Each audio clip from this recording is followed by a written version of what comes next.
So warm welcome everyone to our webinar on building cooperation, European Network of Focal Points for the 2003 UNESCO Convention. So I'm very delighted to warmly welcome you all to this quite a historical event actually. For the first time ever, we, the focal points and coordinators and facilitators from, was it 44 European countries or in the UNESCO group 1 and 2 countries have come together to discuss how we can deepen our networking efforts. My name is Leena Marsio and I work as a senior advisor for the Finnish Heritage Agency, and I've been coordinating the UNESCO 2003 convention since 2014.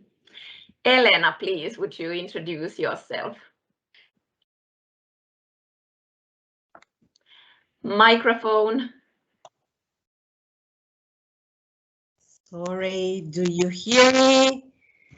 Okay, so I'm Elena Sinibaldi and I'm on focal points from Italy. I work in the UNESCO Unit of the General Secretariat of the Ministry of Culture.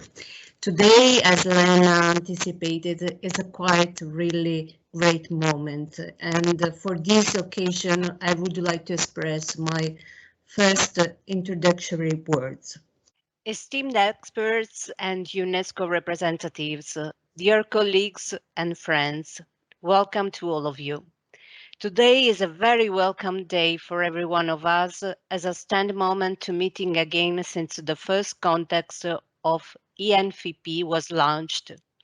It was within the working framework of the UNESCO 2003 periodic reporting training, which gave us a unique and unedited opportunity to share reflections, learning methodological approach, experience capacity building by so well-prepared facilitators, and to motivate thoughts and awareness about the future of ICH and of other view.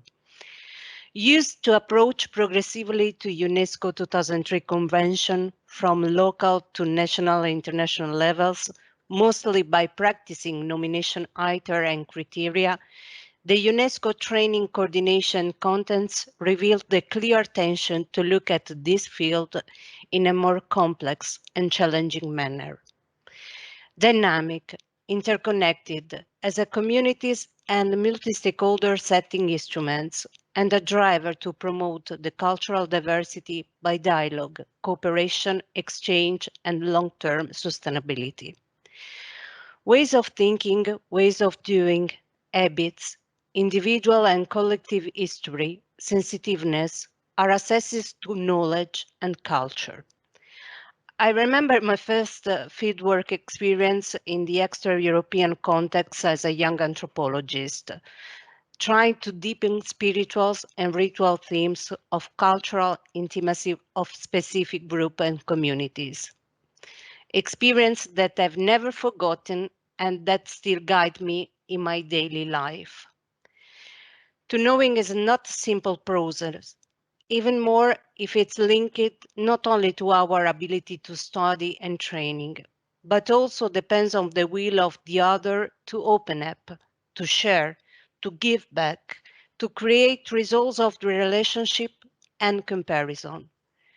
This process of knowledge involves all of us without distinction and reciprocal fund. Do it together is undoubtedly better than do it alone. And to do, it's better to think only. And today, this is the opportunity to recall how knowledge and building of relations could also pass throughout people, starting points, and would be hopefully extended as a good example and practice. Today, the 44 participant countries and your personal presence testify that this is our great successful beginning that requests conviction, determination, willingness, and very insightful collective feelings animated by the larger significance of culture and cultures. My work with this vision is at your disposal with the joy of being together to explore perspectives and possible common paths, especially in front of the global and international challenges. Other initiatives before this have been undertaken, and we are grateful to UNESCO Regional Coordination, to other colleagues involved as a facilitators, NGO, UNESCO Chair Networks, and are present today, who accepted to share with us their experiences and offer the time and space for this appointment. To them, I would like to express many thanks. Thanks to each of you, panelists, auditors, focal points, experts, facilitators, for having seen and embraced this event with enthusiasm and a ready cooperative spirit. Last but not least, I want to thank the Finnish Heritage Agency, its staff and collaborators, our colleague Leena, for supporting the organization of this webinar in partnership with the UNESCO Unit of the General Secretariat of the Italian Ministry of Culture. I suddenly give the floor to Lena for the panel opening and with the auspice of a fruitful and continued work. Thank you. In the next slide, there are a couple or still the program of today. And so after our short opening here, we will have greetings from UNESCO, from Helena Drobna. And after this, we will have a session where we will have 6 examples of networks in intangible cultural heritage in Europe.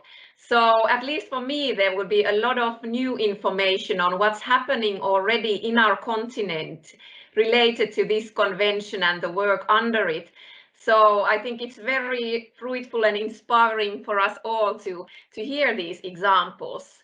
We will after then have a short break, and then we will go into small groups, and we will then have the chance to discuss in small groups, just around 4 people or something.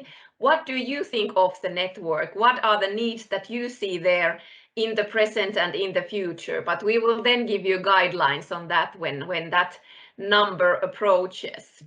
And we will then come back to plenary and then end at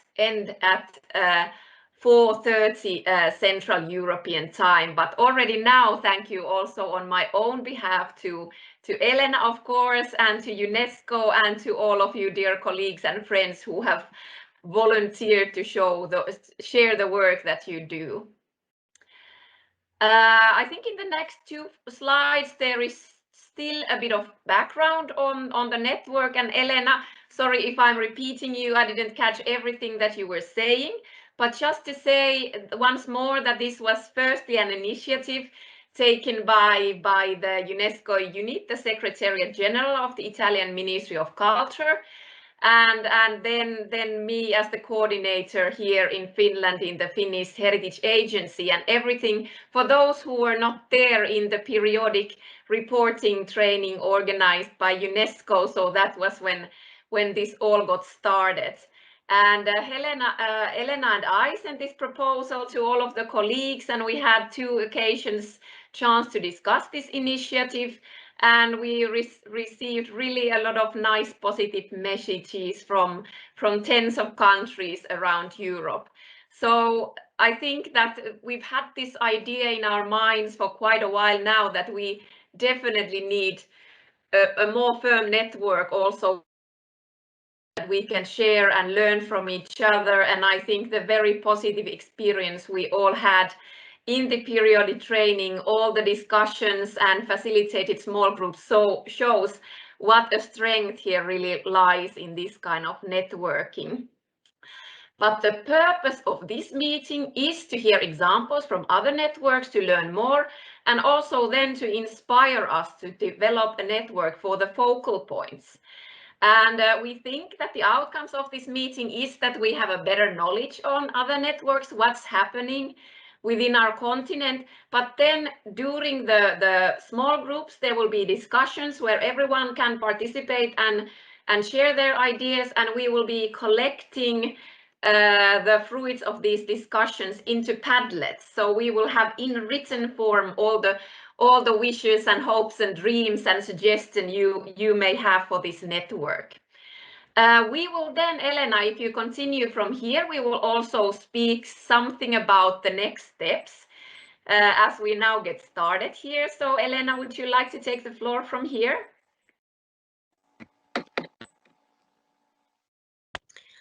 I think that we can proceed with the panel, and then we can go back to the inputs and reflect together after. Okay, so but there is already an idea that when we are now together and we gather the ideas, then in September, October, there will be the next. Yes, of course, yes, yes, of course, I would like to absolutely just suggest that maybe to guarantee continuity of this appointment, that we know that it's not easy to manage because it requires time, it requires resources, and and I hope that it will be an opportunity for all of us that Italy should offer of the logistic assistance and platform for the next meeting, which hopefully should be maybe organized and planned next September, October. So Thank you, Elena. Yes, and maybe just lastly here to say that although we've been the initiator here, Elena and me, this is really a network for all. So we are today here to develop this initiative together. Elena, I don't know, for the sake of time, do you still want to lift up some points from the next slides? This was actually sent already to the participants, and I think you touched upon some of these issues, but it's still something you would like to highlight before we go to the next speaker. I think that we can open with the panelists, and we really expect to go through to listening really other colleagues, and then we go back in the groups and continue. Okay. So thank you, Elena. And I think I will now give the floor then to Helena Drobna from UNESCO to share some views from Paris and from the global standpoint where you are at. So Helena, please. I think Siri, you can stop sharing. Thank you. So good afternoon, everybody. Thank you very much for the introduction, Leena and Elena. I actually didn't prepare a long speech because I thought what is most important today is to listen to all the experiences you are going to share and to come up with some ways forward. So I would just like to greet you and say that I'm very happy to be able to meet you all today on behalf of UNESCO and the Living Heritage Entity. And as we have already heard, the idea of this European network of focal points for the 2003 convention was launched during the training workshop for country focal points on periodic reporting for Europe, which is our favorite activity for this year, or most of us at least. And the meeting was organized earlier this year in close cooperation with the Regional Center for the Safeguarding of Intangible Cultural Heritage in Southeastern Europe, the center that you all know under the name of the Sophia Center. And many of you have attended this workshop. Those who haven't and who are interested in this work, please let us know. We would be happy to share the information with you. The proposal, as you already heard, also was launched by Leena Marsio from the Finnish Heritage Agency and Elena Sinibaldi from the UNESCO Unit in the General Secretariat of the Italian Ministry of Culture. And I would really like to thank both of them, not only for having had this excellent idea, but also for having done all the great work behind the scenes, the pulling and pushing that thanks to which we are able to meet here today. So really a great applause to both of you, ladies. Thank you very much. We are meeting today at a time when we are hopefully coming finally out of one of the worst crises in the recent history, which has impacted all of our lives. The many stories on ICH in the COVID times that we could collect at the Secretariat and which will come out in the coming days in the form of a report have shown us that many bearers and practitioners across the whole world, but we are talking here about Europe. So across Europe, we're not able to continue their practice. The transmission was interrupted, and many elements of living heritage risk to be discontinued if nothing is done. But we also saw how creative communities and bearers and practitioners can be when it comes to finding ways to overcome difficulties and to reinvent themselves and their living heritage in this very difficult situation. But for me, the most important lessons learned that we saw from all these stories is how communities, academics, officials, policymakers, by everybody who is working on ICH safeguarding, appreciated to exchange ideas, to share lessons learned, to simply work closer together. So working together is definitely the way forward. And therefore, we very much welcome the creation of this network. I'm sure that in mid-long term, the network will change the way in which we have safeguarded ICH so far.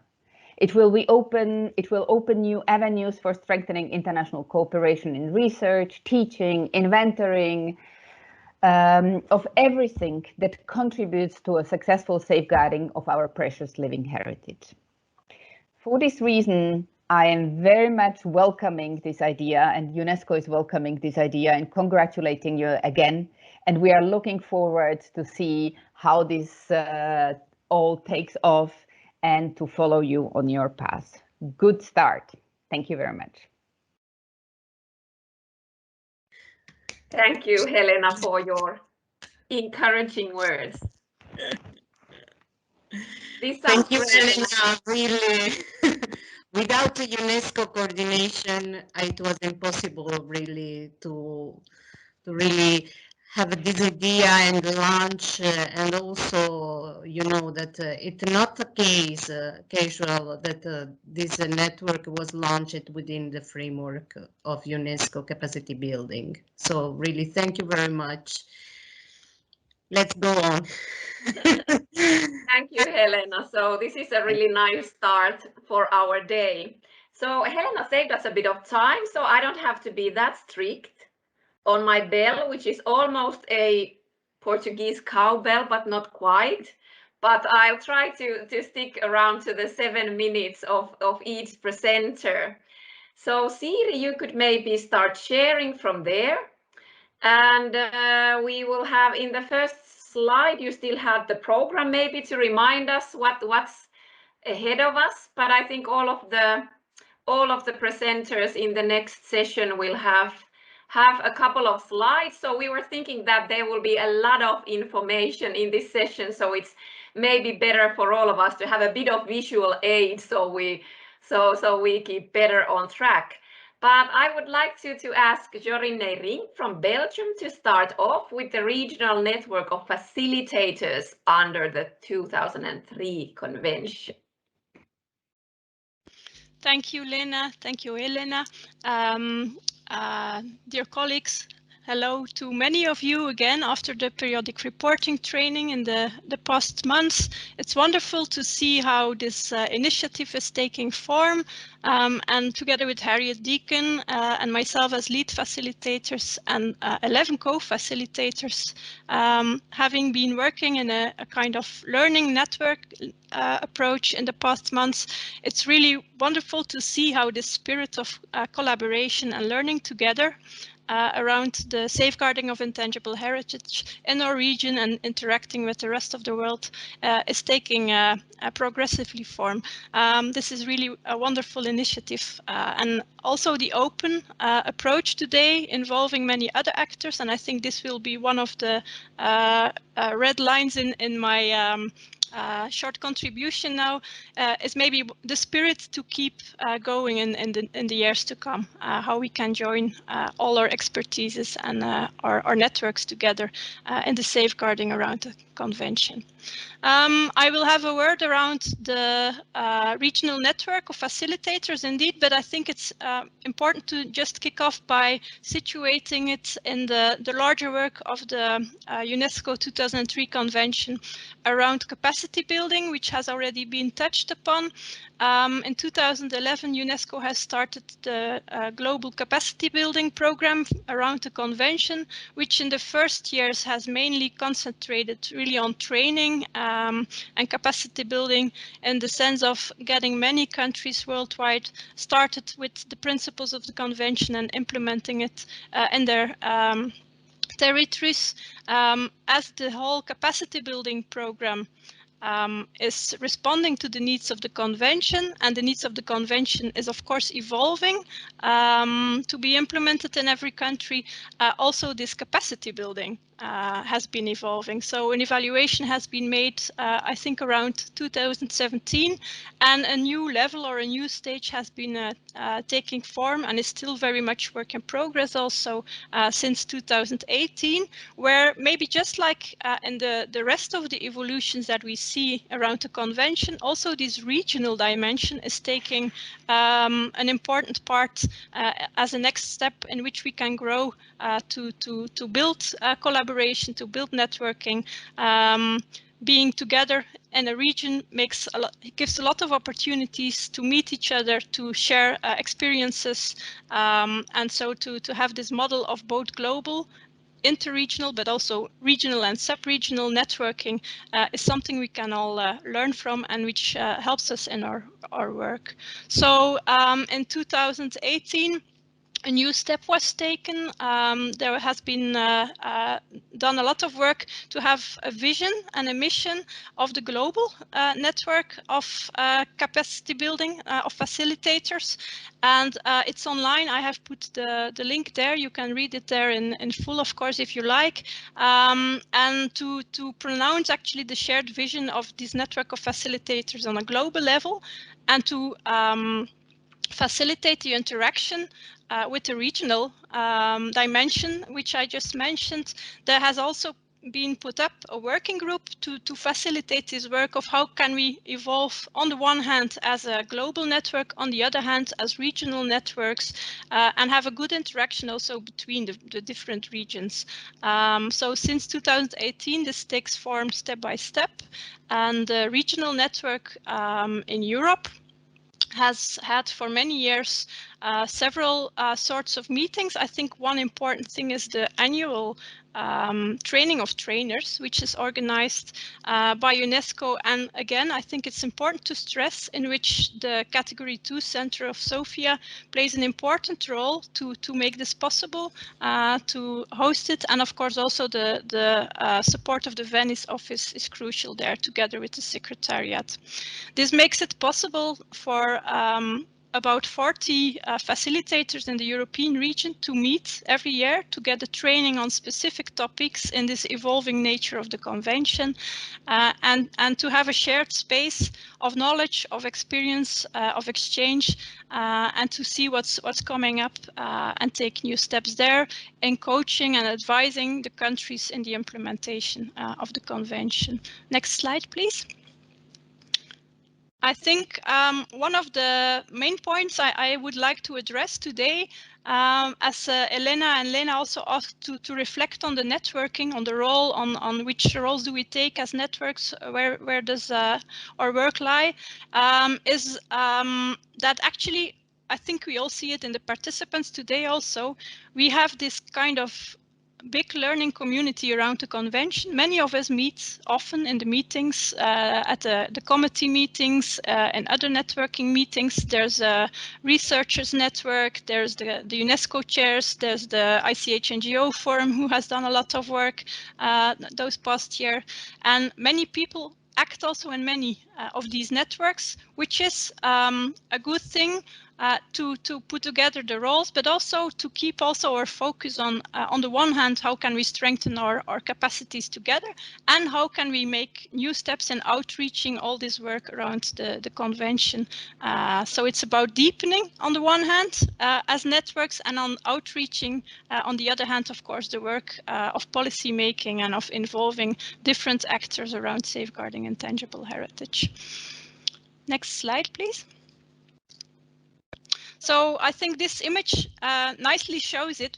some of you will see people here in the different roles we all take, but I think this opportunity of having on the one hand, for example, a facilitators network, on the other hand, the new initiative that you are taking now with a network for focal points has already in Europe, even if Europe is not one of the regions where UNESCO has really organized on a national basis capacity building workshops, even then, this approach of networking and doing things together has already delivered a lot in the past years.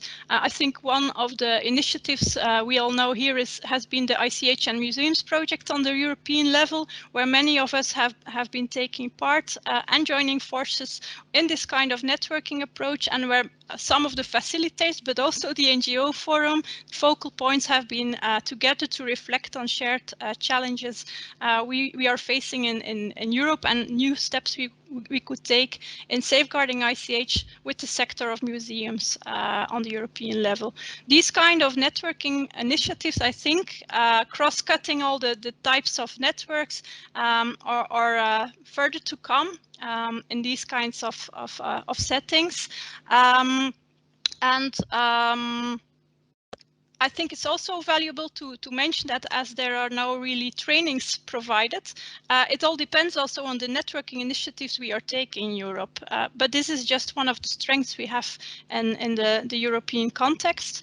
As for the network of facilitators on the regional level, maybe as a last point, there are 8 fields of activity in the facilitation, which you can also always borrow upon as a network of country focal points. And this is the providing training, of course, and support to all kinds of stakeholders, but especially also advice and support for countries and focal points especially. Also to integrate ICH in the development policies of the countries, reinforce partnerships. I think that's what we're doing today. To have needs assessments, to contribute to the development of the capacity building strategy in an overall sense, to address evolving thematic issues. Maybe that's an interesting thing to reflect upon also. You have this regional dimension, you have the global dimension, but we also have these kind of shared thematic issues, like, for example, how can you treat ICH in museums, or how can you address sustainable development? And then finally, and I see Leena is mentioning time is up, the networking building, of course, and the strengthening relationships, and have a long-term monitoring of the effectiveness of the capacity building in an overall sense. So 7 minutes is short, but I hope to have given you some impression of where the value can be, and also to keep this open mind of cross-cutting the many networks we have. I think this can really be a strength in the way forward around our work for intangible heritage and the convention. Thank you. Thank you, Jorijn, very much. You're such a great person to open up this session. I think you have such vast experience in networking in so many levels in our field. So really good advice. And I really like the picture, and it brings me nice memories and makes me want to go somewhere from my home and to meet you all soon. So thank you for this presentation. So we will go forward, and next we will have the ICH NGO Forum, and it is Kaloyan Nikolov from Bulgaria who will be giving the presentation.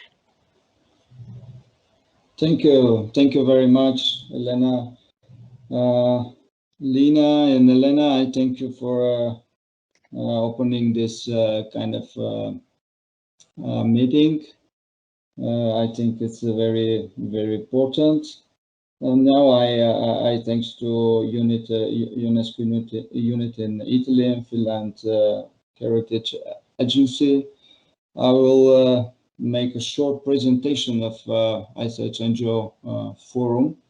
The ICH NGO Forum is a platform for communication, networking, exchange, and cooperation for NGOs accredited by UNESCO to provide advisory service and intergovernmental committee in a framework of UNESCO Convention 2003 for safeguarding the intangible cultural heritage.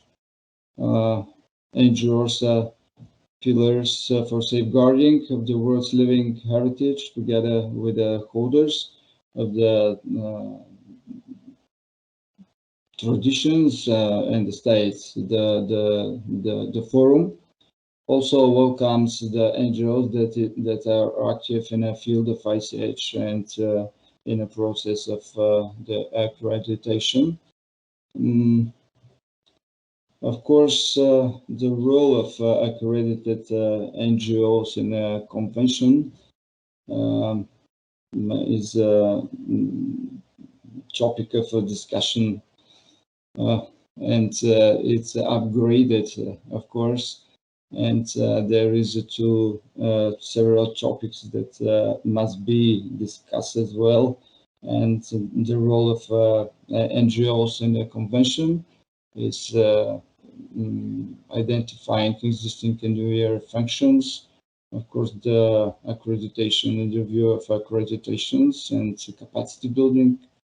We have to look around unbalanced geographic distribution and the status of ICH NGO Forum in a convention. The organizing of the work of the convention is with the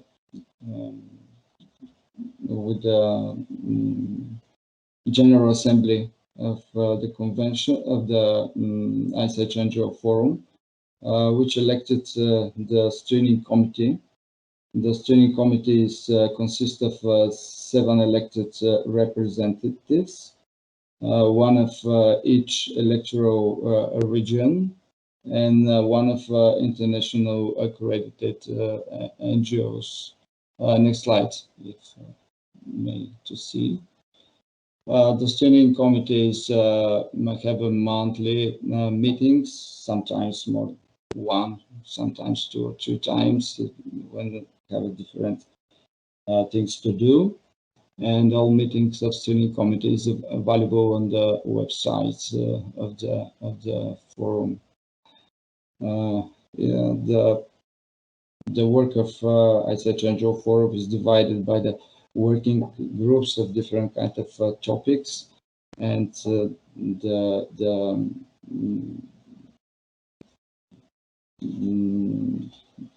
it's very the work of the working groups is regulated by the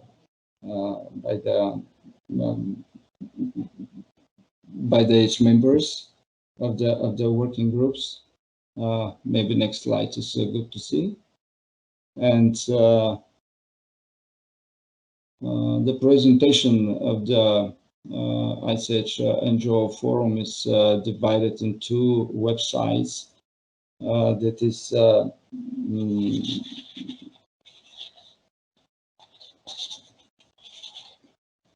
moderated by one of them. It's ICHNGOforum.org. It's moderated by Gabriel from Italian Network Pro Logo Association in Italy, and other site is managed by Center for Intangible Cultural Studies in the Republic of Korea, using all, not all, but social media, social networks. It's Facebook, Twitter, and established a channel, YouTube channel for ICH NGO Forum. There is publishing online and on-print journal, Heritage Alive, together with from 2017, together with ICH Cup, join forces to publish a series. Already have traditional medicine, traditional food, and now will be published instruments, traditional music instruments. Every 2 years, been making a symposium of ICH NGO Forum. working with on different topics, and make a different capacity building when we have opportunity, not online. Now it is good to use the new technological, and maybe it will be good to make it online like in the past. Of course, ICH NGO Forum make different international cooperation and participate in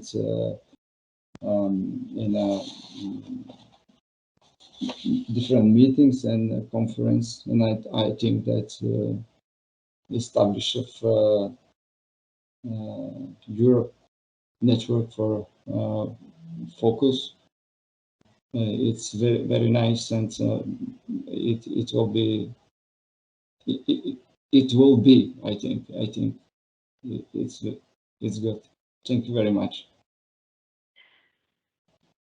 Thank you, Kaloyan, for joining us and telling us all a bit more on the ICH NGO Forum. It's been very nice to follow the developments also of this network, and especially on times when we get to travel and go to the meetings to meet up with you and your team along the way. I believe that also for you, this new normal and way of working online and having the meetings and so on, that it might actually make the world smaller for all of us.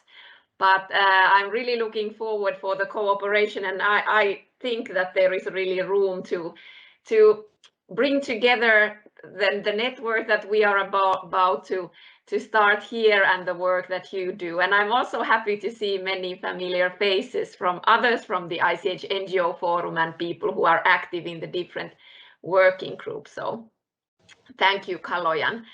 I wrote to the chat so that if you have questions to the presenters, feel free to ask them in the chat, and the presenters can either reply them there or then we can see if in the end of the program we still might discuss a bit more about them. And then also, if you presenters, if you want to share some of your links there in the chat, feel free. There might be some colleagues around today who are not yet so familiar with the work you do.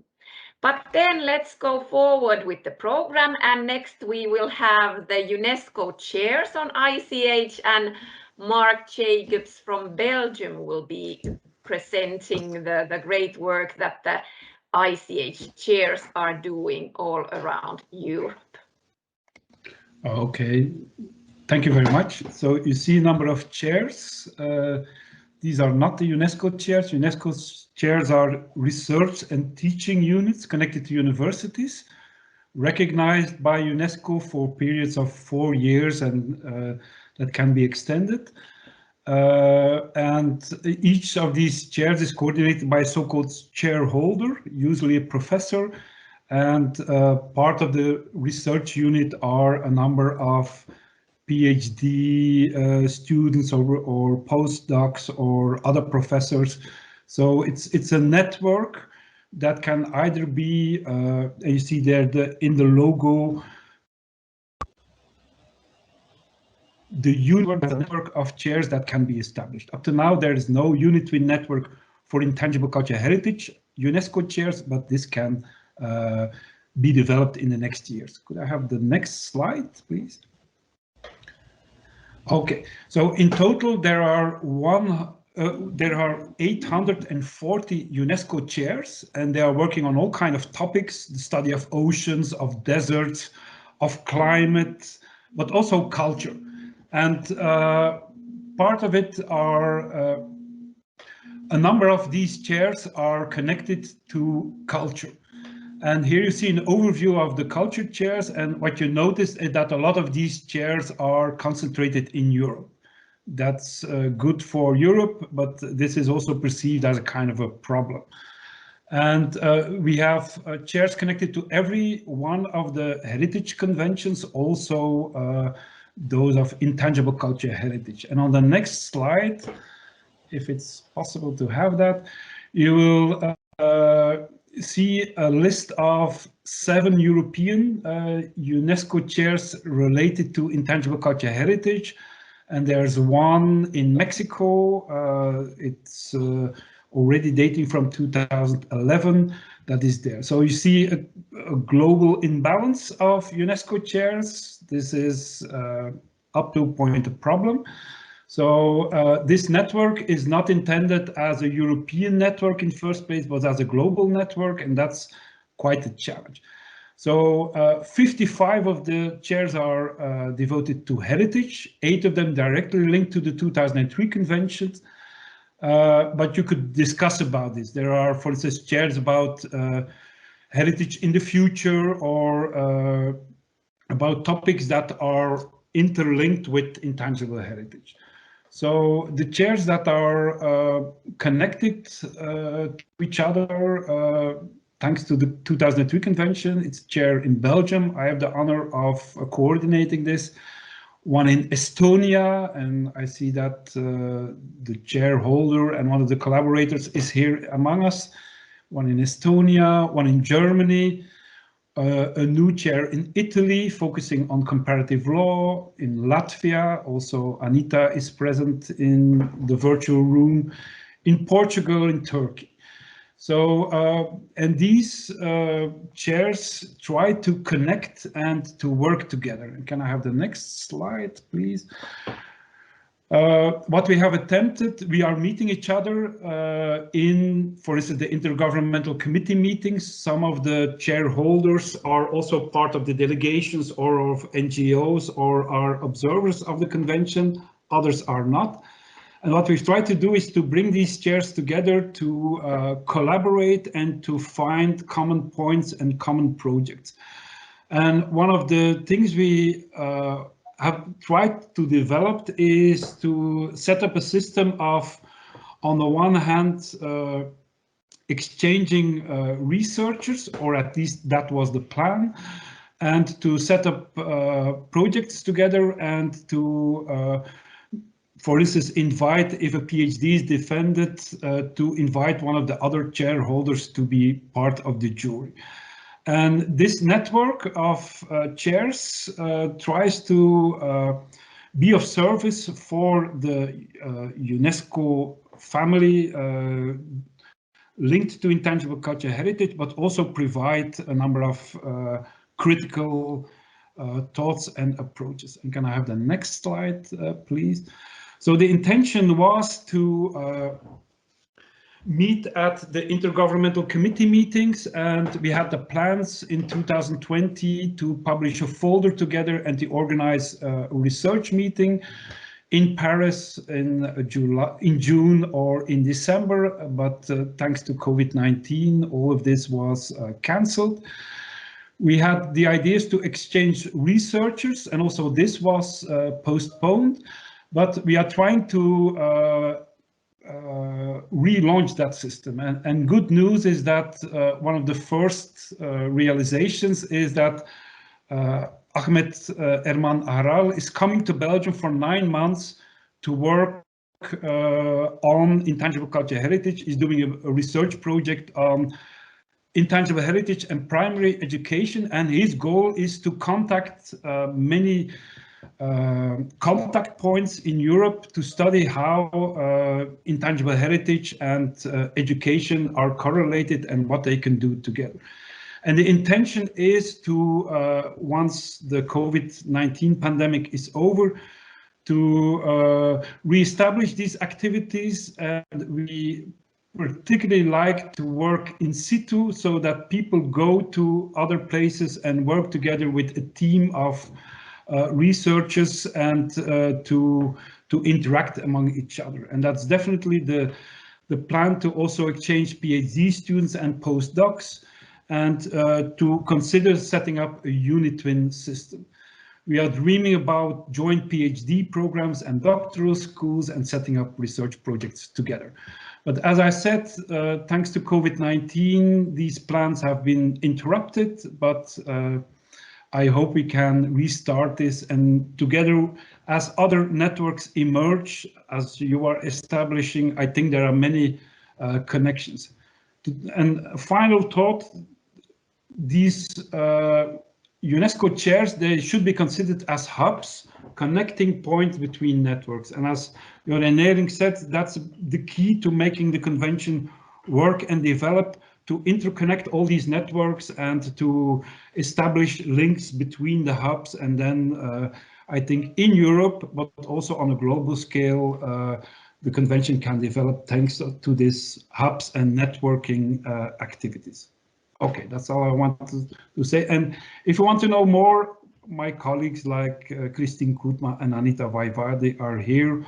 I'm not the official spokesperson, so we have to set up the network, and I hope we can develop that the next years. Thank you. Thank you very much, Marc, and I'm really happy that Anita and Christine, you could also join this meeting. Very important presentation. I feel at this end, at least, that there's also room for improvement of the focal points to connect better with the research and what is happening in the research field. And I somehow also feel that now through this periodic reporting exercise, we will have more resources to look into the research and how can its findings be better rooted in the safeguarding work and in the implementation work that we do in the national levels and also in the region. So thank you, Jorijn, for remembering the Padlet. So yes, during the periodic reporting training, UNESCO and the facilitators opened up the Padlet where all of us focal points were introduced. So there is a really nice Padlet that is a website where all or at least most of the focal points are presented, so with photos and who we are and what we do and where we work. So definitely check out the link posted in the chat, and if I understood correct, it's also possible, if not today, then maybe later in the week, to make new additions there. So if you're not yet in the Padlet, you are free to contribute, so we can share our knowledge and who is who and so on. So thank you, Jorijn, for that.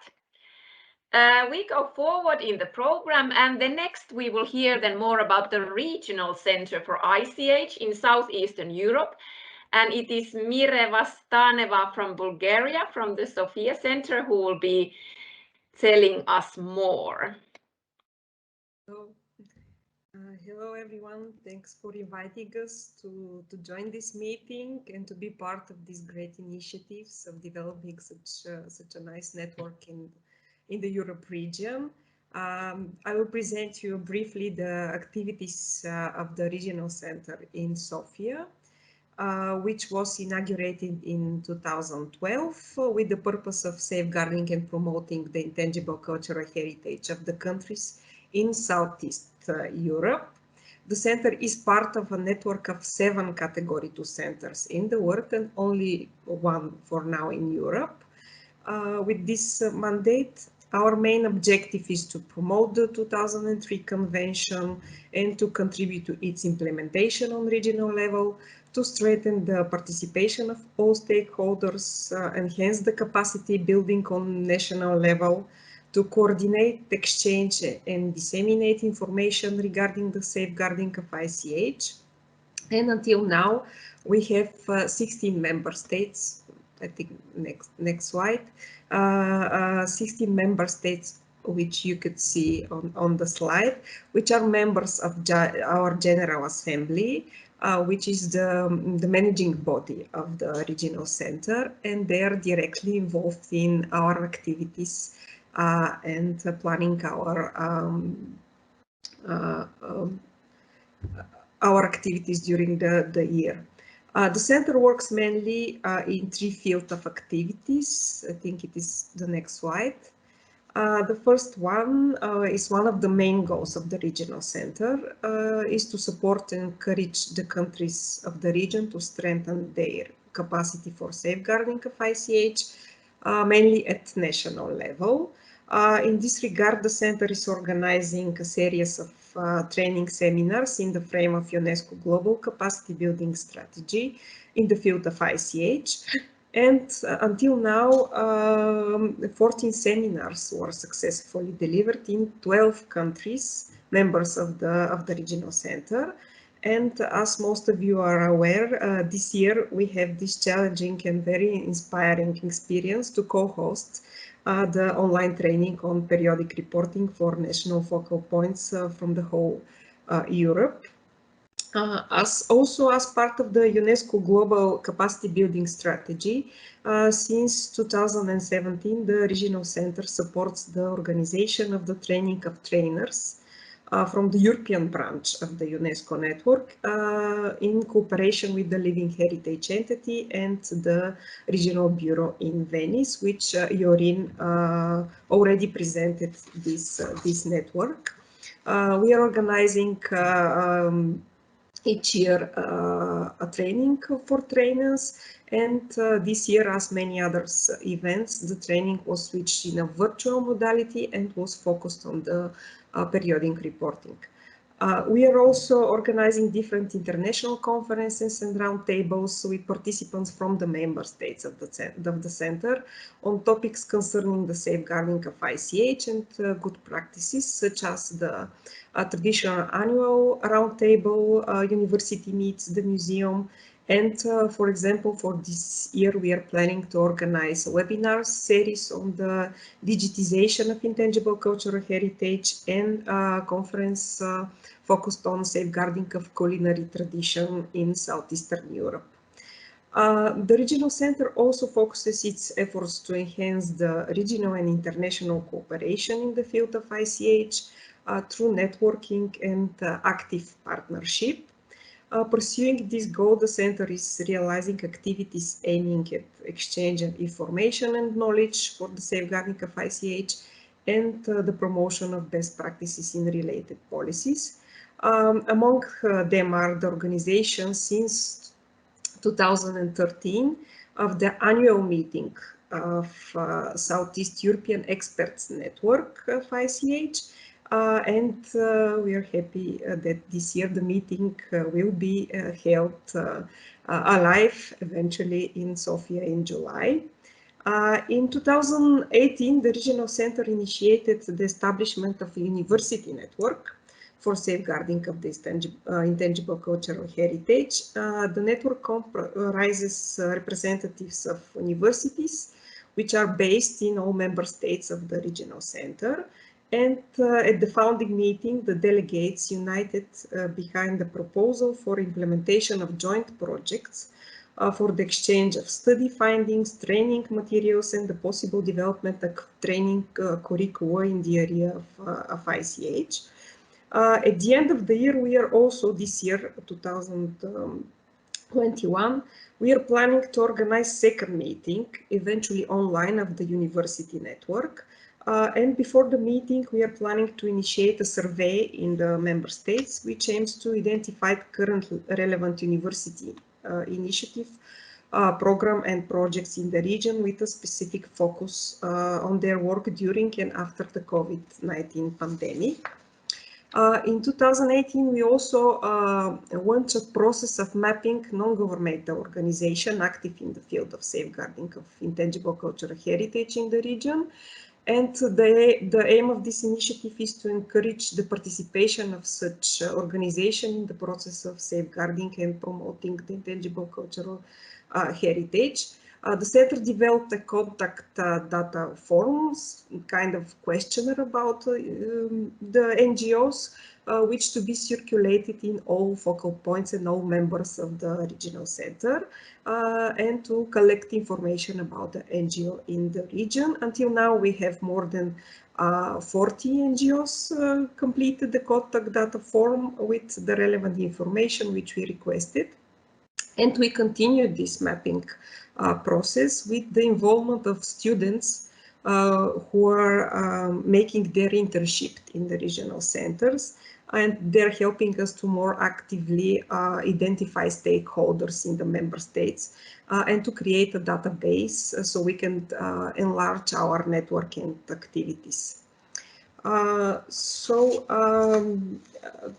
Also, through various sections and events, the center endeavors to raise awareness about ICH in the region, to inform the wide public about the dangers that threaten this heritage, as well as about the initiatives undertaken for the implementation of the Convention 2003.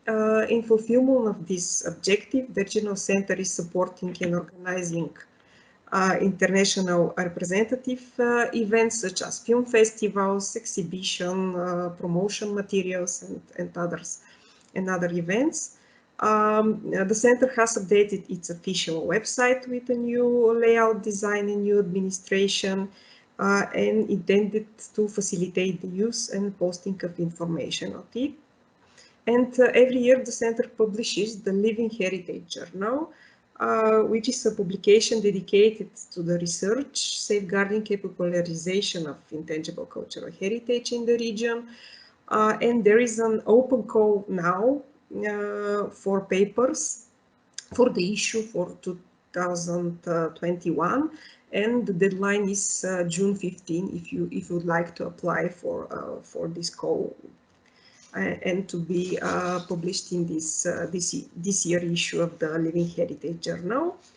The Regional Center developed also the online newsletter, which is sending 3 months, which is sent every 3 months with information of its planned activities, which was diffused among all of our partners. Next slide, please. In the future, if you can wrap up in 1 minute. Okay. In future, we plan to expand and diversify our networks of the center and to look for a way to include them more actively in the safeguarding of ICH on the regional level, and eventually to create links between the different networks and stakeholders.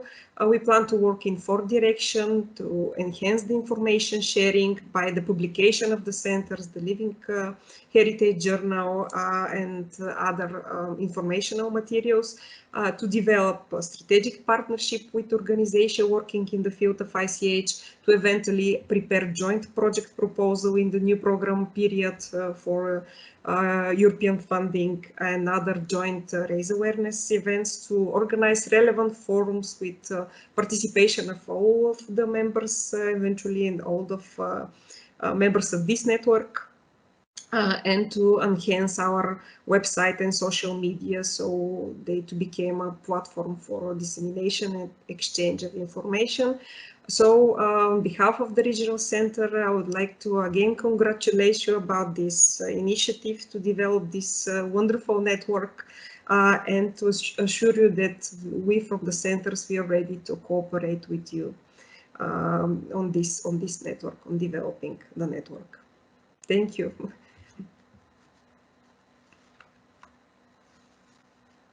I don't hear the microphone. So Lena, your microphone is switched off. Sometimes technical problems happen to every one of us. Yes, thank you, Elena. So thank you, Mireva. Very, very good presentation and impressive work. We can only envy the work of your center here in the Nordic countries, where we have really started from an empty table to build up the Nordic-Baltic network of focal points. So it's really wonderful work you do.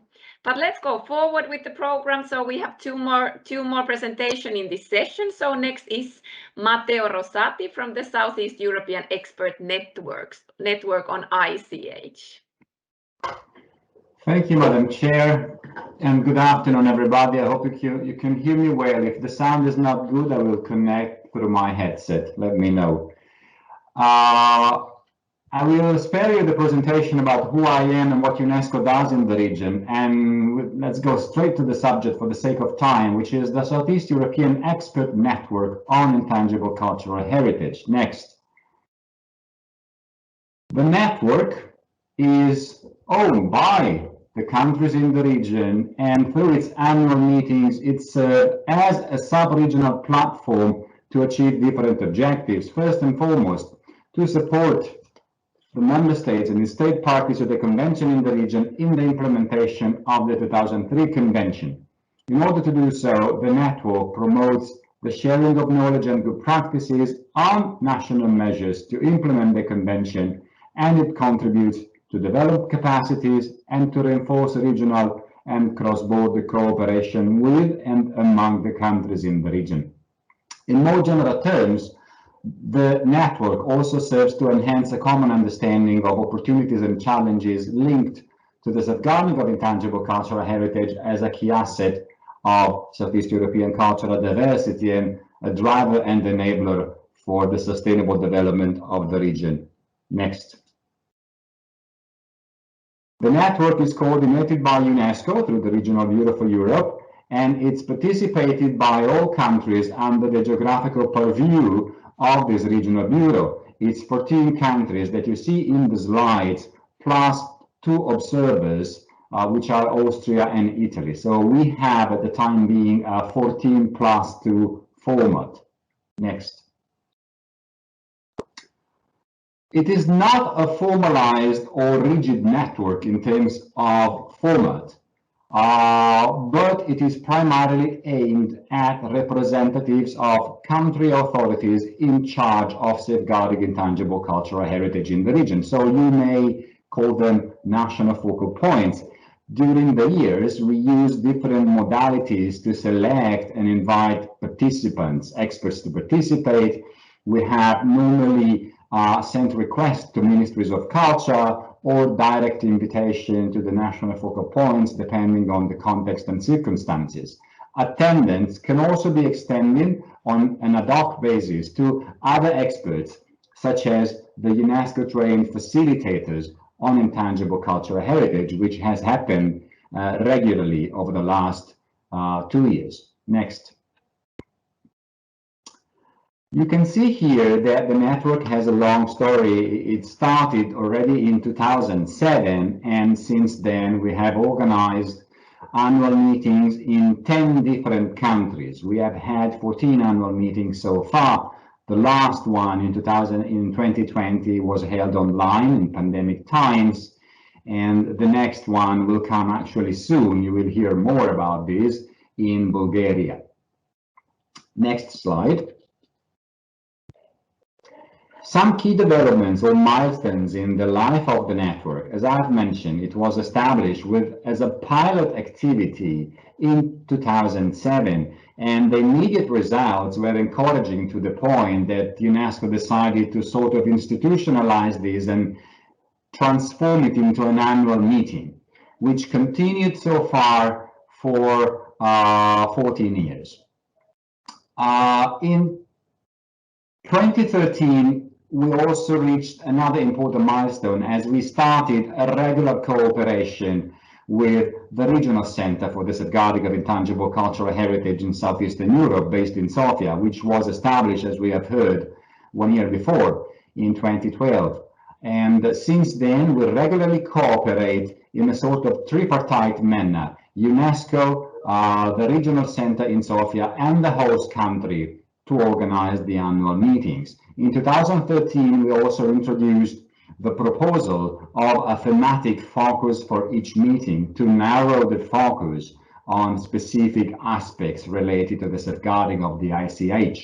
In 2014, a decision was also taken, drawing on the conclusion of the annual meeting, which was held in Limassol in Cyprus, to reinforce the capacity building dimension of the network. The first 2 meetings with a real capacity building approach on specific subjects were held in Ljubljana, Slovenia in 2018, and in Cremona, Italy in 2019, respectively on the subjects of ICH and museums and the involvement of communities in ICH safeguarding.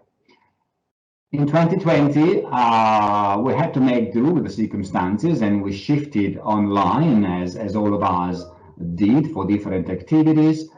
So we adapted to the virtual modality, which gave us the opportunity to extend the participation to all UNESCO trained facilitators from the countries that are participating in the network. So we had a big group of experts, and we could see that these greatly enriched the discussion and the exchange of experiences between the participants. We are oriented to keep this format, although, as I have said, we do not want to make it too rigid or final. in a given forum, to leave enough leeway or room for maneuver to adapt to the circumstances and to the specific subjects and modalities that are decided for each annual meeting. Next slide.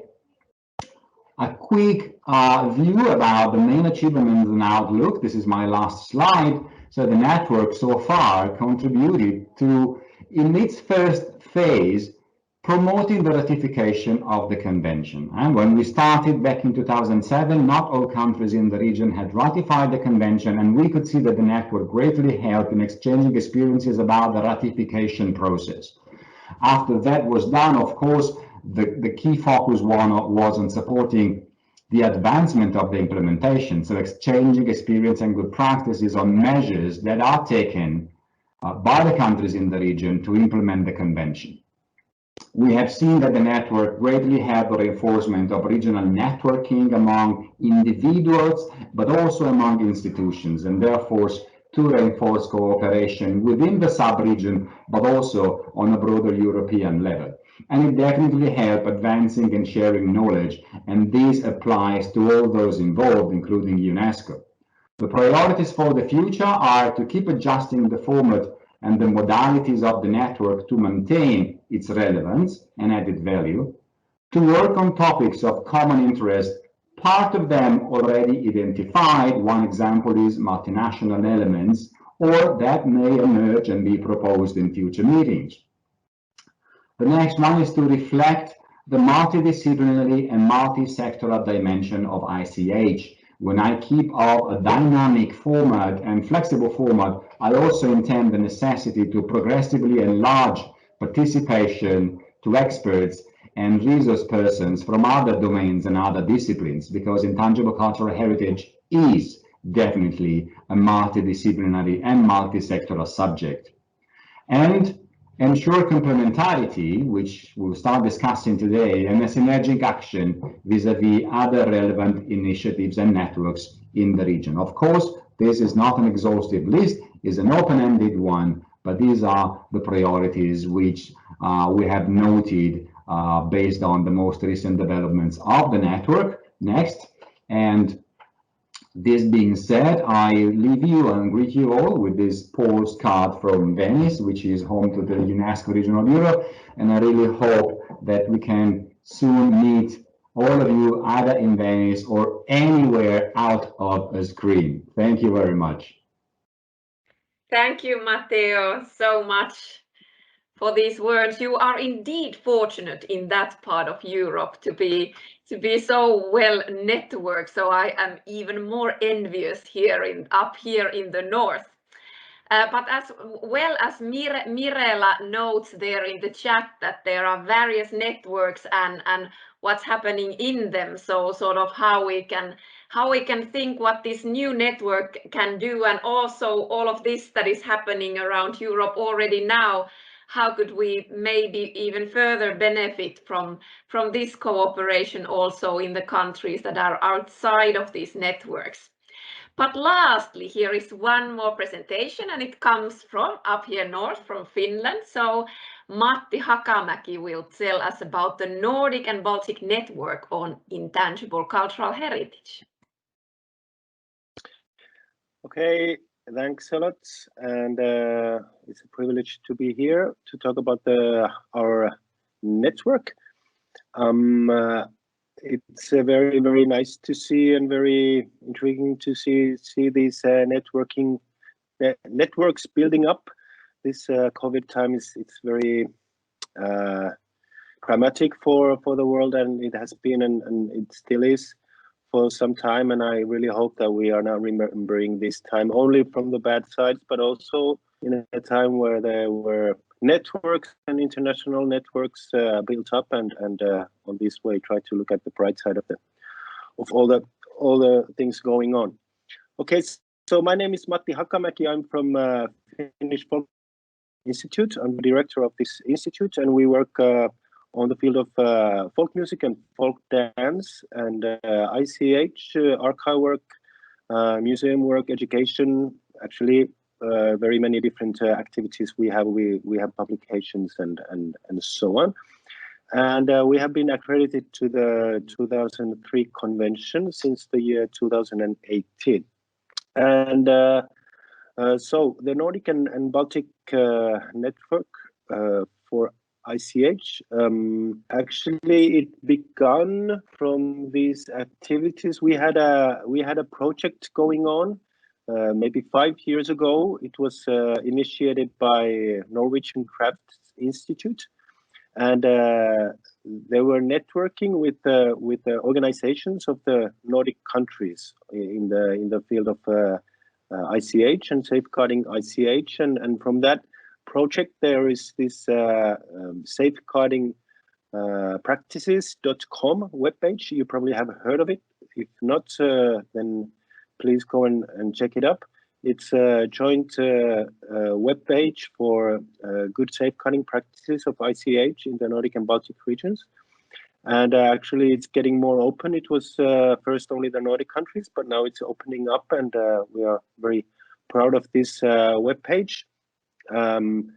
But after these activities of this project, we start to think that we have been learning, or the people who were involved and the organizations who were involved in these activities, we were thinking that we are learning so much from each other that we don't want to stop here. We want to go on, and then 2019 there was formed our network.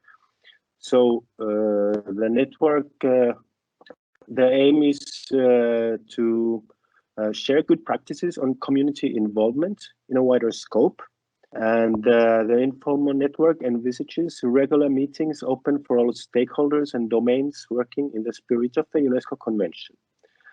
And so Nordic and Baltic Network on Intangible Cultural Heritage, the focus is on community involvement, but actually that gives us space to work on actually any levels or any domains. And this is what we have been doing, and hopefully we will be doing it in the future also. The process went on so that in the winter time 2019, we had another seminar in Espoo, Hanaholmen, and it was from the Lena's Leena organized and with other stakeholders also organizing this seminar, and it was very important for us, and we kind of formalized the committee for the network there, and then also decided that we will apply for funding, and with the discussions with the committees we went forward, having the project plan done, and also we got the funding for this small project, and now we are in this still in this process. We can go to the next slide, please.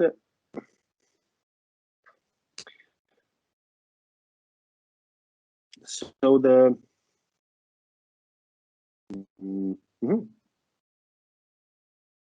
okay, do I have another slide? Okay, it's only okay. No, sorry, it was the correct one. There was just it has been changed in the in the process. But anyways, so the activities of our project and the network at this time is to organize webinars and seminars. We are launching an exchange program for the people who work in the field of safeguarding ICH. And we are in the process of formalizing the network. We are not. We are actually also struck by this COVID situation. So we haven't. We have organized the committee for the network, but that's actually all the formal that we have. So we are still very informal network going on. We work so that we have a Facebook page. Please join if you put in on Facebook that Nordic-Baltic ICH network. You can find our group and you can join to this group, and then you will get to all the hold of all the activities that we have. We also have a Google group for sharing information, and our minutes are in a drive. So you can find all this information in the Facebook. If not, you're not in the Facebook, then you can give me an email, and I will give you the addresses for those.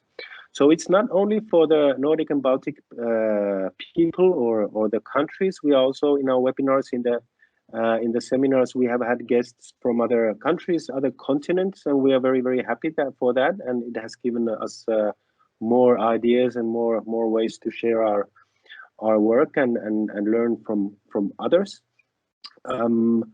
About the recent webinars we just had it was maybe in January, if I remember correctly. We had a very, very nice webinar about the national inventories in the Nordic and Baltic countries. So we went through all the countries, like what kind of experiences they have from the inventory work. And it was very educating, I think, for all of us. And now we are having another webinar in 16th of June. So please join us if possible at 13. So it was 1 o'clock Paris time, yes. And the topic is sustainable development and ICH. And yeah, especially we are focusing on community involvement and these experiences. Also, we are planning a seminar for the autumn time. We are still hoping to do it, but we will see how the COVID will go on. And now in this June seminar, we are also launching this exchange program. So we had from the project funding, we can use for some people from these countries to get some funding to visit other stakeholders, other organizations where the safeguarding work is done. So we are very much hoping that we are getting our network stronger with these physical visits or online visits. Also, it's possible nowadays to do, but hoping to do the physical visits. Kind of get the nodes of the network to build stronger. So, in brief, maybe this is all. You can see the web page over there, and I will be adding to the chat the crucial web pages and the information so that you can find more info. Yes. Yeah. Okay. Actually, that was all. Okay. Thank you very much, Matti, for this excellent presentation. And Marit Stranden has already actually shared the links on the chat, so everyone gets on track and can find more information. But it's been really a pleasure to see this new network growing, and as a focal point, I really see and feel how the work that you are doing with the networking of NGOs also supports the work that we are doing then on the state level. We have now finalized this session, but Elena, my dear colleague, would you like to highlight some of the points from this panel before we go into the break? Thank you, Elena. Thank you, all speakers. Yes, I think that will be helpful for the next session, just to summarize maybe some points. And you know that Elena Drobna also underlined to us the importance of the current moment, crisis moment that we are facing. So we know that also after COVID or during this latest period of facing COVID, ICH still continue to play a vital role in this response in terms of cultural policies. And it's a good key of response, but it's also there are treaties and risk for ICH. And every one of our speakers underlining the experience of networking as a tool and instruments to develop capacities and somehow to promote knowledge in terms also of cooperation at a different level. And it's very important how facilitators network testify the opportunity and consolidates communities of practice, of experts and networking also focused in safeguarding and training, and you know that try to also experiencing tools, developing skills, try to collect a different kind of actors, which plays a vital role in safeguarding ICH and UNESCO 2003 convention, such as facilitators, UNESCO chairs, NGOs, focal points, and so on. At this point, anyway, Marc Jacobs also underlined that even if we have a great opportunity to develop knowledge and to focus in some studies connected to ICH, there are not so many UNESCO chairs so dedicated at ICH. And this is also a very important issue maybe to consider, even if there are a lot concentrated at the European level. Indeed, we have, you know, the unique testify from NGO Forum, the experts that join the NGOs practicing regular biennial meetings, developed an opening forum, but they also joining the CITEN, the evaluation body of the convention, and they moved from an informal organization to the steering committee structure. And this is also very interesting because it appears to us that this kind of structure of NGO forum is so well coordinated and shaped, and it figures out as properly aspects and dynamics approach. Indeed, we have, you know, the experience of UNESCO Sofia Center, and it was very important how showed to us the importance of networking, the cooperation among states and countries, but also the opportunities to communicate what you do through communication, website, Facebook, newsletters, and so on. This also it's also very important when you know you would like to raise awareness about not only the activities of the center, but you know, the spirit of the convention and the various meanings and values of the ICH. It was also important to mention the International Journal and the initiatives also that would like to combine the promotion of ICH by digitization ICH. This is one of the main crucial, I think, issue to consider in our reflection. And then we proceeding with Matteo Rosati, and Matteo showed to us one of the main representative network of ICH, maybe in the region, in European region, that started since so long, and showed to us how it would be possible to maintain and continue this good practice, and how these initiatives was started by involving the authorities of each country involved, but then it's also extending and also involved experts from different profiles and starting exactly from facilitators. And it's very important how Matteo Rosati and emphasize also the work of the UNESCO Southeast Europe network of the ICH experts in terms of sharing knowledge, good practice, implementation of the 2003 convention, develop capacities, but also it is also a tool for identify opportunities and challenges.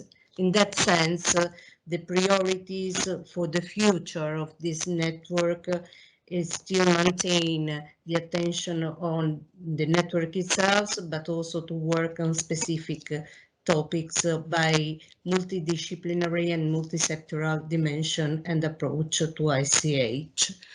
Not, of course, by forgetting the interaction and synergies with others. In the end, we have such a great contribution from Matti. Matti mentioned the Nordic-Baltic network of ICH, and it's very interesting your experience, and because it's really an open space of reflection, an open space to be joined for everyone, and it's another maybe possibilities to really approach it at the networking, especially because you underline in the attention paid to the communities and the involvement of the communities itself, which is absolutely one of the fundamental and principal prerogatives of the convention. So you know, I would like to thank you, every one of you, because we spoke about different levels and different ways to create a networking and maintain cooperation, but at the same time we have different approach and issue to consider for our next discussion. So if you are agree, we can make a break for maybe 4, 5, 10 minutes. Lena? Yes, thank you, Elena, so much for summing up the panel and the discussion. So we shall have now a 5-minute break. So let's get back at 3:35 or 4:35, depending on where you're sitting, but 5-minute break, and then it's your turn to discuss and tell what you think. So don't go anywhere if you don't absolutely have to. So let's continue in 5 minutes. You can consider 5, 10 minutes. Thank you so much. Yes. See you soon, but get back in time because we will be dividing people into groups. And if you're not here, you cannot get into the group. So please be back in 5 minutes.